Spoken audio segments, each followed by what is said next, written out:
Começa agora o podcast Massas. Editorial do Jornal Massas, número 638, 30 de maio de 2021.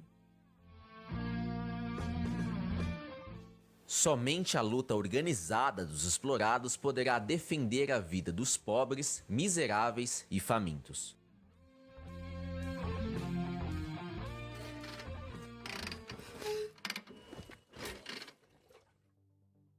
1 ano e 3 meses de pandemia, mais do que provou que a passividade da classe operária e dos demais trabalhadores é o seu principal inimigo. As centrais, sindicatos e movimentos, ao abrirem mão da luta organizada e se refugiarem no mundo virtual, deixaram a maioria oprimida indefesa.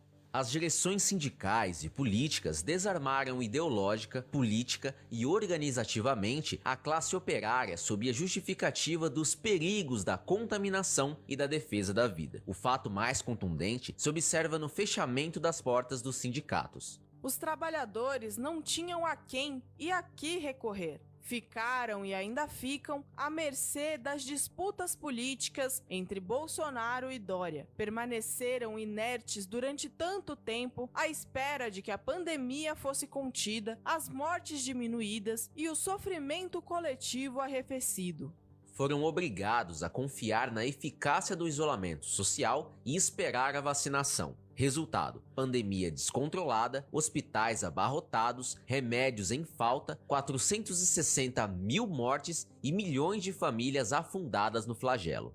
Essas duras consequências sanitárias se combinam e se somam ao assombroso desemprego e subemprego. A onda de demissões potenciou o trabalho informal. Os ganhos dos assalariados despencaram e o resultado, a força de trabalho do país, passou por mais um período de mutilação. A miséria avançou e a fome se agigantou. Desde a pandemia de 1918, provocada pela gripe espanhola, o Brasil não era sacudido por uma combinação tão catastrófica. As massas pobres e miseráveis da população se viram repentinamente, desde o início de março de 2020, arrastadas por um turbilhão de golpes sobre golpes sem terem como se defender. As massas pobres e miseráveis, no entanto, formam uma poderosa força social. Basta que estejam organizadas pelos sindicatos, assembleias, comitês de base e movimentos, e orientados por uma direção classista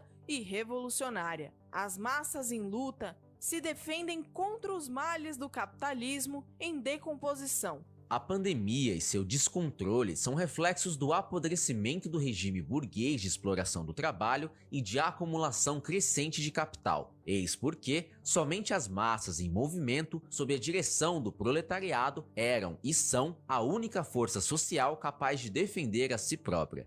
Teriam de ganhar as ruas nos primeiros sintomas da pandemia, mas dependiam de uma direção com consciência de classe elevada, munida de um programa proletário, amparada na independência perante a política burguesa e disposta a enfrentar os capitalistas, os governantes e o imperialismo.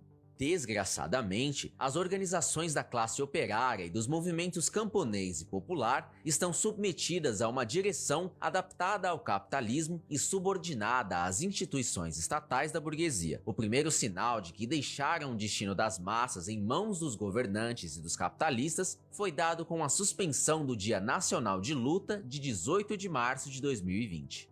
As direções das centrais mal sabiam a dimensão da catástrofe que atingiria as massas e correram a erguer a bandeira do fique em casa. Não se mobilizem, não protestem coletivamente e aguardem as medidas dos governantes. E quanto mais a pandemia tomava conta dos bairros, dos locais de trabalho e da locomoção coletiva, quanto mais cresciam as filas por um leito nas UTIs e quanto mais trabalhadores morriam, mais os burocratas vendidos à burguesia erguiam a bandeira da passividade coletiva. mais escondiam sua responsabilidade mergulhados nos discursos virtuais, mais colaboravam com um plano de emergência de Bolsonaro, Congresso Nacional e Frente de Governadores. Chegou o 1º de maio e as centrais, sem exceção, decidiram não convocar manifestações. Os bolsonaristas aproveitaram para ocupar as ruas. Ocorreu o massacre de Jacarezinho e os burocratas permaneceram nos discursos virtuais em defesa dos pobres, jovens e negros. Somente agora decidiram realizar o Dia Nacional de Mobilização.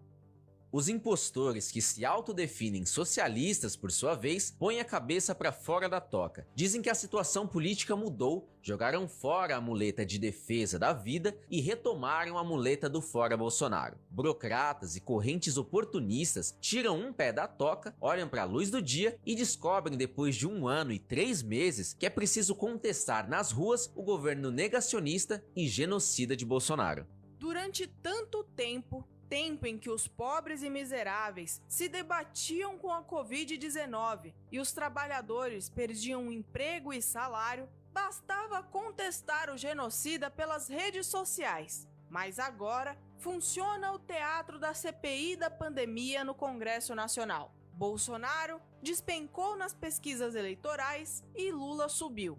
Então, é hora de preparar o caminho da disputa eleitoral. Nada melhor do que atacar Bolsonaro quando os setores do grande capital se afastam da ultradireita imbecil e quando cresce o descontentamento entre os generais diante da incapacidade do bolsonarismo. E o que mudou para a maioria oprimida? Continua a se debater sobre a pandemia, arcar com a taxa histórica de desemprego, depender do subemprego e sofrer a dor da fome. Mas não foi o agravamento da barbárie que levou as direções e os oportunistas de esquerda a saírem da toca, mas sim a possibilidade de potenciar a candidatura de Lula e constituir uma frente eleitoral ampla.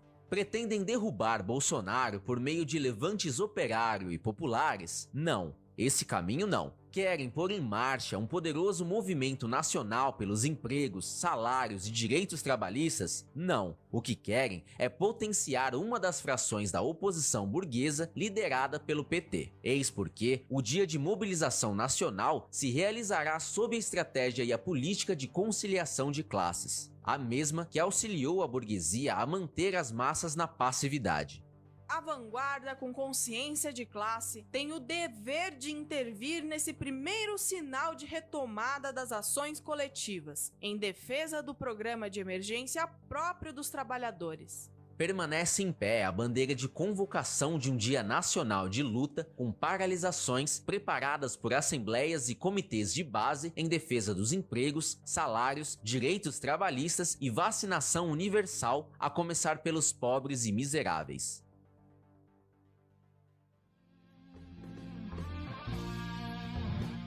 Esse podcast é apresentado pelo Partido Operário Revolucionário, membro do Comitê de Enlace pela Reconstrução da Quarta Internacional. Para mais informações, acesse pormassas.org.